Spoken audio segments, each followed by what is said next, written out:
So as parents, again, we can lean on the bureaucrats, we can lean on DC to fix this stuff, and I hope that they do their part, and they can definitely they can make change. They can create change faster than anybody in this country. But at the same time, I'm reminded of the movie A Bug's Life, when those grasshoppers just couldn't let those ants know that they were outnumbered and they could change things on their own. That's right. And how, again, awareness is awareness and information.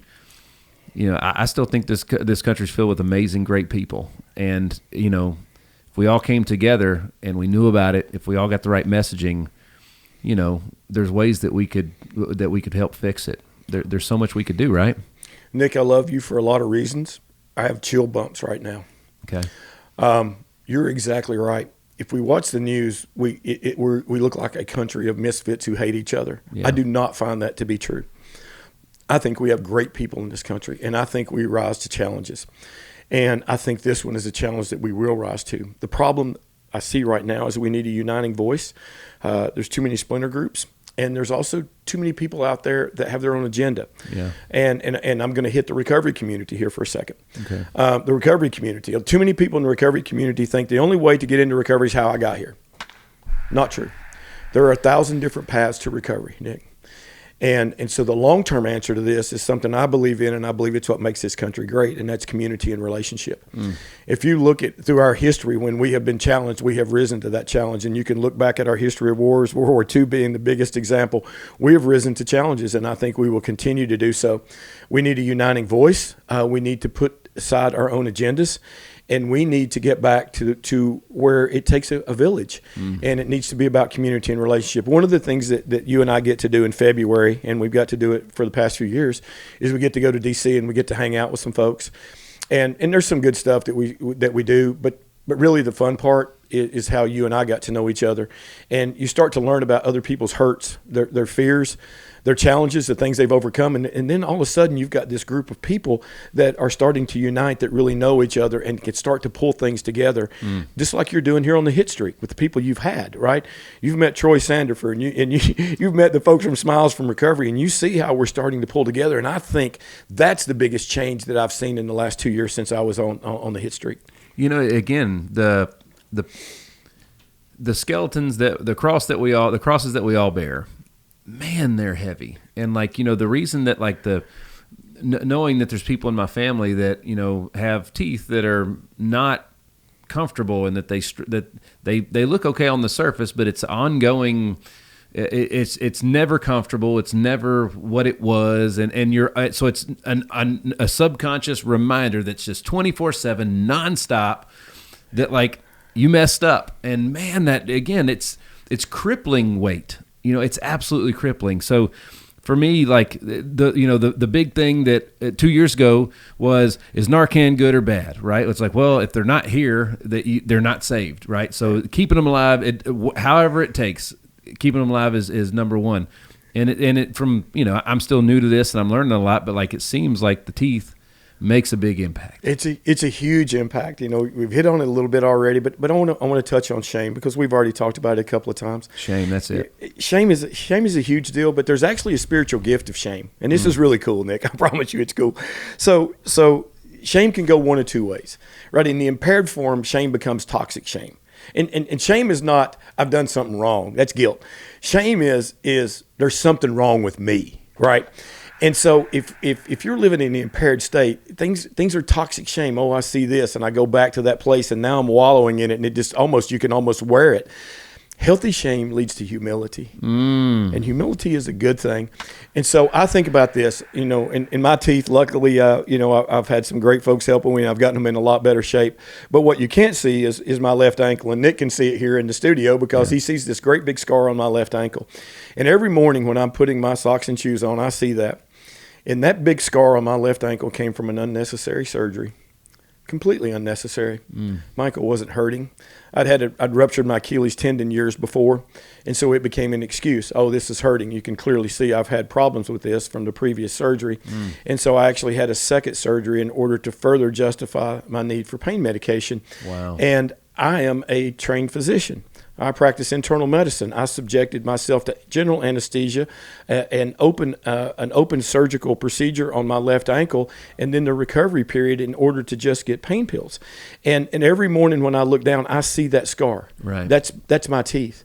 But for me, it brings me back where I need to be. Yep. Right. And my biggest thing, and I did it this morning, and part of it may be because I knew I was going to see you today, but I thought about it this morning. I'm not there today. Man, what a gift, Steve. You're not there today. Today, I get to go talk to Nick Hyder, who I've gotten to love, right? Who I've come to love. And I don't have to go chase pills today. Yep. And I'm not going to steal from my parents today. Yeah. And so there's, whenever we help people deal with sometimes negative feelings, guilt, shame, another one is fear, right? Impaired fear leads to anxiety, right? Healthy fear leads to wisdom and judgment. So if I'm scared, right, and I don't want to get run over by a car, I learned to look both ways on the street, right? That's Fear right. can be a good thing, brother. Yes. Right. It's only when we get in that impaired state and it becomes a toxic thing, and that fear leads to anxiety. And then if I don't deal with that anxiety, that leads to rage. People think rage is uncontrolled anger. It's not. It's actually impaired fear. And so it's helping people to understand this. And so I guess my teeth are on my ankle. That's right. Yet it doesn't lead to that toxic shame. Wow. So as far as we brought up resources, again, I'm a dad, we've been extremely blessed in life and business, and we're surrounded by great family, great friends. I mean, it feels like we're the most susceptible to it because it's like everything's going so good. My defenses are down.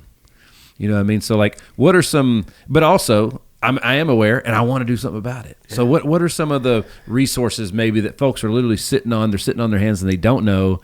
And again, going back to as a parent, what's the right way to educate my kids? So Nick, I always heard when I first got into recovery, you can't get in recovery for somebody else. And I don't believe that. Because at first I got into recovery for my kids. Yeah. I did not want them to go down the route that I went down. Now, I learned over time it's about me, and if I'm okay, then I can help them better, right? So I did learn that, but for me it was about being a dad. And so the thing I tell people all the time, and even in my practice, at Cedar, I love what we do at Cedar, and I tell my patients this all the time: when you get in trouble, run to me, don't run away from me. And the only way that we can do that, Nick, is a non-judgmental approach. I got a million faults in the world. Golly, if you don't believe them, call my wife. She will she'll give you books full of them. I am not judgmental. Okay. And I work on that very hard. I told you I was judgmental of the Admiral, and boy, God just puts it right back in front of me and goes, "Hey, man, right? Do you see this, right?" And then I've got these friends, Troy Sander for being one of them, and he sends me these texts every now and then, and he says, "You ain't." And I'll leave out the other word, but let's just say it starts with an S and ends with a it. And he reminds me of that, right? Is that I'm nothing special, but I do have lived experience, and I do have a way of connecting with my children in a way that hey, I'm realistic about what's out there, and there are going to be things that you're faced with, and I'm your go-to. I don't want anybody else being your go-to. I'm your go-to. And Nick, since the time I got back, because Heath was 6, so Heath was 9, and you know Heath. He's 31 now. Yeah. Heath is 9. Haley was 6. I wanted them from the very first minute I got into recovery to know, number one, what I had been through. I never lied to them about it, and I told them the absolute truth, and I told them more details as they got older. And then I wanted them to know that if they ran into this, that I was the person to run to. And I'll tell you a really neat thing, because his first 2 years he was at Tennessee on the baseball team, and it was funny because all of his buddies knew me. And so when even in college, when they ran into issues, their first call wasn't to the coaching staff. Yeah. Right? They came to me, and I loved it. Right. Absolutely loved it. So I would tell the parents out there, work on your relationship with your kids to the point where they run to you, not away from you. I love that. There's when I look at you and I hear what you've done, I know Justin and Troy's story, and how when you look at those two guys and you see who they are, who they're becoming, but more importantly, how they're just handling their stuff, how they're running their organizations. It's like, man, those guys are top-notch businessmen. These guys are the real deal. You know what I mean? And they figured out how to take something that a reputation and a past that cripples so many, and they've been able to turn it into a badge of honor. You know, so like the fact that they did recover it. Now, I think when I look at those guys, and now that I know them, I'm like, if I was, you know, some people are unhireable, let's just say, or they feel that way because of their past. Those two guys are more hireable because of their past, and they're using it in the right way. No doubt, no doubt. And you know, and I love both of those guys. I work with Troy closer than I work with Justin. I work with Troy almost on a daily basis. And when I met him, I felt the same way. And I hope he's okay with this. Troy told me, he said, Steve, he said, you know, what I learned going through this process was I used the same skills in this as I did, you know, when I was building my dope business. And and if Troy was on this show, I know he said that, right? And he did. Troy has a relating with people, not judging them, meeting them where they are. And if you look at what he's built here in Middle Tennessee, it is the biggest gap that we had in our state. Because right now, Nick, if your son has trouble, first of all, you're probably going to call me and I'm going to help you, right? That's right. But you don't know me, right? So you've got to try to find out, how do I get him help? And you call somewhere and they say, well, it can be 2 weeks. You're 2 weeks. I got to deal with this. He'll be dead in 2 weeks, right? That's where Troy Sandiford comes in, because he and all the people he worked with. Matter of fact, I was on the phone with him right before I walked in here. They know that. And so one of the things they do, they just come and get you. Okay, we don't have a place for you to go right now.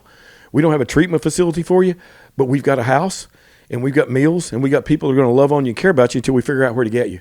Man, what a stopgap that is. And so it's something that can be replicated in every state. When I first met him and figure out what Hustle did, the light came on, because I'm not the most innovative guy in the world, but when I see something I know works, I recognize it, and I recognize that right off the bat. And it took somebody like Troy. If you look at Justin, right? We talked about Justin right before we came here.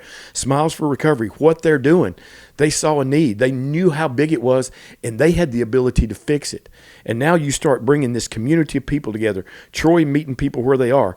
And Troy, if you get somebody who's really sick, right, and he needs help for them, and they need to see a doctor, and now they're going to have to wait to see the doctor, except that Troy knows me. That's right. And now they don't have to wait to see a doctor.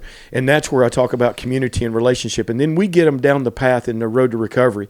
And it's about getting a place to live, a job, an education, right? Getting out from under the legal difficulties. And now you're struggling with a job interview because you're ashamed of your smile. Yeah. Well, we know Justin. That's right. All right. You see where I'm going? Yeah. And that's the beautiful part about this. And the thing I know about this more than anything, it's scalable. It's not just Steve, Troy, Justin, Nick. There's Steve, Troy, Justins, and Nick all across this country. That's right. That's exactly right. Well, all right, so I want to go backtrack just a hair, because, like, you know, first of all, you know, anything, there's so many, I'm always looking for things that we can do to help, you know, and it's nice that we have a great platform, and, you know, obviously anything that we can do with this, coming out to talk to those folks, letting them know that, like, you know, again, your past can cripple you, but the same past can elevate you. It's all in how you use it, right? And I totally understand, but, like, again, it's, you guys are taking people that are considered unhireable and giving them hope. But at the same time, you mentioned, like, so when you don't have money, time is the guy that's coming to get you, because bills are going to be due and you ain't got it. So, like, time is, the more you have, it feels like the more time becomes your ally. And I guess what I'm hearing you say is that, like, the when this happens, it happens so fast that there is no time.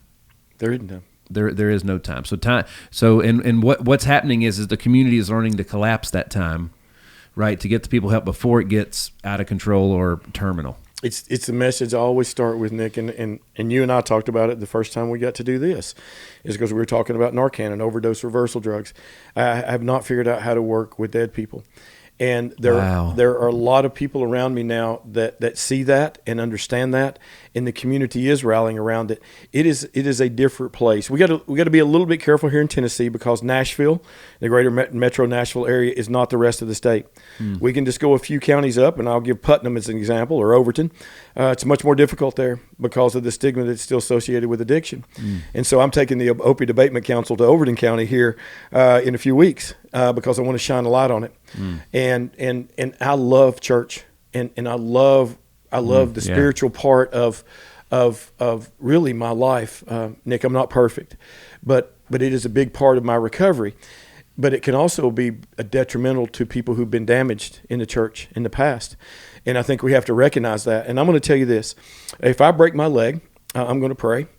and I'm also going to see an orthopedic surgeon, because I believe that God puts people on this earth, and that I see God in other people. And in all honesty, you're one of those people, right? When I get to see you and I get to see Rihanna and we're talking, I get to see God. I see what you do here. You give this a voice on a platform that none of us could. And so one of the things I see in our faith-based community is we get away from that. And we think, well, the only way to do it is this way or that way, and it's not true. And the other thing is I love I love talking about this one. I never one time in the New Testament remember somebody bringing somebody to Jesus. Jesus going, hey, hang on a second, we're in the wrong part of town here. We got to go over here. I'm going to heal the paralytic that they're dropping through the roof, but we're going to need to get him in some kind of buggy and take him over here behind this barn. Never. That's right. Not a single time. And that's why I love what Troy Sandifer does. He meets people where they are, no matter what. And I think when we have more people, and the other thing about that, Nick, and this one's selfish, heck, I feel better about myself. You know? That's right. I don't mind the guy I see in the mirror anymore. That's right. And he ain't perfect, but gosh, he ain't the guy he was, 20 years ago. Yeah. And so I think that's the benefit that we get out of it when we get outside of ourselves and help others.